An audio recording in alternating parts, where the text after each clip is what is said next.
ನಾನು ಮೂಲಂಗಿಯಿಂದ ಚಟ್ನಿ ಮಾಡೋದು ನಿಮಗೆ ತೋರಿಸ್ಕೊಡ್ತಾ ಇದ್ದೀನಿ. ತುಂಬಾ ವಿಶೇಷವಾಗಿ ತುಂಬಾ ಟೇಸ್ಟ್ ಆಗಿ ಚೆನ್ನಾಗಿರುತ್ತೆ. ಇವಾಗ ಯಾವ ತರ ಮಾಡೋದು ಅಂತ ನೋಡ್ಕೊಳ್ಳೋಣ ಬನ್ನಿ.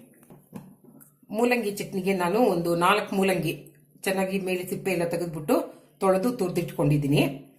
ಇದು 2 ಪಾಯಿ ಬೆಳ್ಳುಳ್ಳಿ ಸಾಕು, ಸ್ವಲ್ಪ ಹುಣಸೆ ಹಣ್ಣು, ಕರ್ಬೇವಿನ ಸೊಪ್ಪು, ಕೊತ್ತಂಬರಿ ಸೊಪ್ಪು, ತೆಂಗಿನ ತುರಿ, ಉಪ್ಪು ರುಚಿಗೆ, ಮೆಣಸಿನಕಾಯಿ, ಸ್ವಲ್ಪ ಬಿಳಿ ಎಳ್ಳು, ಕಡಲೆ.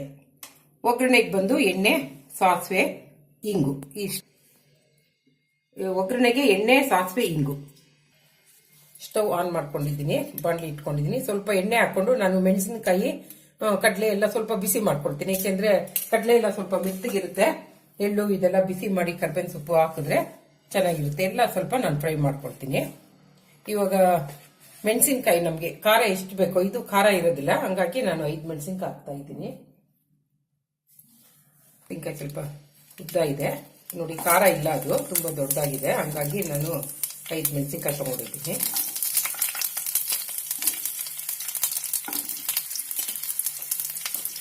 ಸ್ವಲ್ಪ ಇದು ಫ್ರೈ ಆಗ್ತಾ ಇದ್ದೀನಿ. ಒಂದು ಸ್ವಲ್ಪ ಕರ್ಬೇವಿನ ಸೊಪ್ಪು ಒಗ್ಗರಣೆಗೂ ಹಾಕ್ಕೊಳ್ತೀನಿ. ಇದು ರುಬ್ಬೋದಕ್ಕೆ, ಉರಿಯೋದಕ್ಕೂ ಹಾಕ್ಕೊಳ್ತೀನಿ.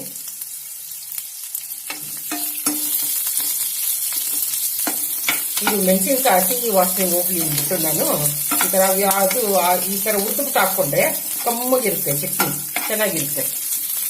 ಹಸಿದೆ ಹಾಕೊಂಡ್ರೆ ಹಸಿ ಹಸಿ ವಾಸನೆ ಬರುತ್ತೆ. ಅದಕ್ಕೆ ನಾನು ಎಲ್ಲಾನು ಸ್ವಲ್ಪ ಫ್ರೈ ಮಾಡಿ ಹಾಕ್ಕೊಳ್ತೀನಿ.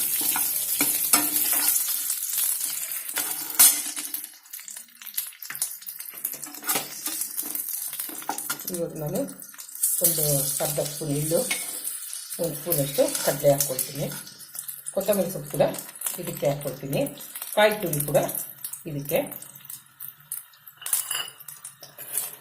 ಉಪ್ಪು ಅದಕ್ಕೆ ತಕ್ಕನಷ್ಟು ಉಪ್ಪು ಹಾಕ್ಕೊಳ್ಳೋಣ. ಎಲ್ಲಾನು ಚೆನ್ನಾಗಿ ಫ್ರೈ ಮಾಡ್ಕೊಳ್ಬೇಕು. ಹುಣಸೆಹಣ್ಣು ಇಷ್ಟು ಹಾಕ್ಕೊಳ್ತಾ ಇದ್ದೀನಿ. 2 ಪಾಯಿ ಬೆಳ್ಳುಳ್ಳಿ,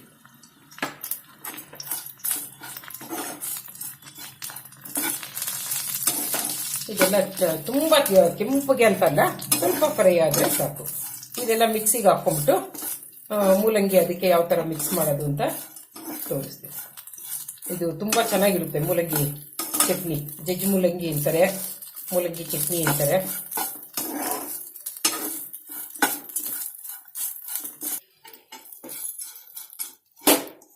ಇವಾಗ ಇದನ್ನ ಇಷ್ಟು ಮಾತ್ರ ಹುರ್ಕೊಂಡಿದ್ದೀನಿ ನೋಡಿ, ಇದನ್ನ ಹಾಕೊಳ್ಳೋಣ. ನಾನು ಇದೆಲ್ಲ ಕಡಲೆನೂ ಏನಕ್ಕೆ ಫ್ರೈ ಮಾಡ್ಕೊಳ್ತಿಂದ್ರೆ ಕಡಲೆ ಮೆತ್ತಗಾಗ್ಬಿಟ್ಟಿರುತ್ತೆ, ಅದಕ್ಕೆ ಇದು ಗರಿ ಗರಿ ಇರೋದಿಲ್ಲ. ಅದಕ್ಕೆ ಎಲ್ಲ ನಾನು ಹಾಕಿ ಫ್ರೈ ಮಾಡ್ಕೊಳ್ತೀನಿ. ಇದು ಇವಾಗ ಹುರ್ಕೊಂಡಿದ್ದು ರುಬ್ಬಿದ್ದು ಇರುತ್ತೆ, ಒಂದು ಬಟ್ಲಿಗೆಲ್ಲ ಬಗ್ಗಿಸ್ಕೊಡೋಣ. ಇದೇನಿಲ್ಲ, ತುಂಬಾ ಸಿಂಪಲ್ ಆಗಿ ಅರ್ಜೆಂಟ್ ಆಗಿ ನಾವೆಲ್ಲಾದ್ರೂ ಹೋಗಿ ಬಂದ್ರು ಅಡುಗೆ ಮಾಡೋದು ಕಷ್ಟ ಅಂದ್ರೂ ಇದೊಂದು ಮಾಡ್ಕೊಂಡ್ರೆ ಅನ್ನಕ್ಕೆ, ಮುದ್ದೆಗೆ ಎಲ್ಲದಕ್ಕೂ ಚೆನ್ನಾಗಿರುತ್ತೆ. ಇದು ನೋಡಿ ಎಷ್ಟು ಬೇಗ ಈಸಿಯಾಗಿ ಮಾಡ್ಬೋದು. ಇದೆಲ್ಲ ಶಿಫ್ಟ್ ಮಾಡ್ಕೊಂಡಿದ್ದೀನಿ ಇದಕ್ಕೆ. ಇವಾಗ ಚಟ್ನಿ ನೋಡಿ, ಇದು ನಾನು ಡಿಫ್ರೆಂಟ್ ಆಗಿ ಇದಕ್ಕೆ ಚಟ್ನಿ ಮಾಡ್ಕೊಂಡಿದ್ದೀನಿ. ಮೂಲಂಗಿ ತುರಿದಿರೋದನ್ನ ಹಿಂಡ್ಬಿಟ್ಟು ಇದಕ್ಕೆ ಹಾಕೋಬೇಕು. ನೀರೆಲ್ಲ ಇರುತ್ತೆ, ಅದಕ್ಕೆ ನೀರೆಲ್ಲ ಈ ತರ ತೆಗೆದ್ಬಿಟ್ಟು ಹಿಂಗ ಹಾಕೊಳ್ಳಿ. ಇದು ತುಂಬಾ ಬಾಡಿ ಹೀಟ್ ಆಗಿರೋರಿಗೆ, ಪೈಲ್ಸ್ಗೆ, ಇದಕ್ಕೆ ಗ್ಯಾಸ್ಟ್ರಿಕ್ಗೆ ಎಲ್ಲ ತುಂಬಾ ಒಳ್ಳೇದು ಇದು. ಇದನ್ನ ಅವಾಗವಾಗ ನಾವು ಈ ತರ ಚಟ್ನಿ ತರ ಮಾಡಿ, ಮೂಲಂಗಿ ಹಾಗೆ ತಿನ್ನಕ್ ಆಗ್ದಿದ್ರು, ಸಾಂಬಾರ್ ಇಷ್ಟ ಬೀಳ್ತಿದ್ದವರು ಈ ತರ ಚಟ್ನಿನ, ಹಸಿಯಾಗೂ ಇರುತ್ತೆ, ಚಟ್ನಿ ತರನೂ ಇರುತ್ತೆ, ಬಾಯಿ ಟೇಸ್ಟ್ ಆಗಿರುತ್ತೆ, ಮಾಡಿ ಇದನ್ನ ತಿನ್ಬಹುದು.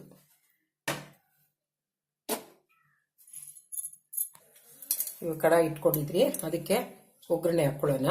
ಸ್ವಲ್ಪ ಎಣ್ಣೆ ಜಾಸ್ತಿ ಹಾಕೊಳ್ಳಿ, ಚೆನ್ನಾಗಿರುತ್ತೆ ಅನ್ನಕ್ಕೆ ಕಲಿಸ್ಕೊಳಕ್ಕೆ. ಎಣ್ಣೆ ಬಿಸಿ ಆಗಲಿ. ಎಣ್ಣೆ ಬಿಸಿ ಆಗಿದೆ, ಸಾಸಿವೆ ಹಾಕೊಳ್ಳೋಣ.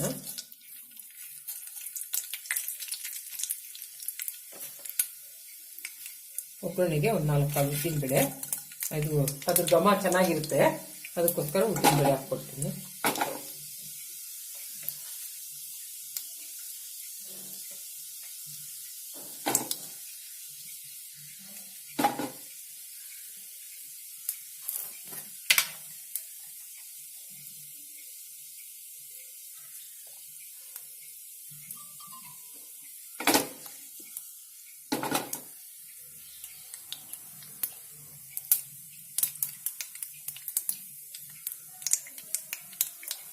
ಸ್ವಲ್ಪ ಹಿಂಗೆ ಹಾಕ್ಕೊಳ್ತೀನಿ.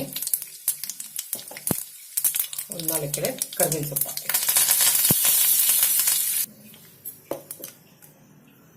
ಇದು ಒಗ್ಗರಣೆ ಆಗಿದೆ. ಇವಾಗ ಈ ಚಟ್ನಿಗೆ ನಾವು ಒಗ್ಗರಣೆ ಹಾಕ್ತೀವಿ.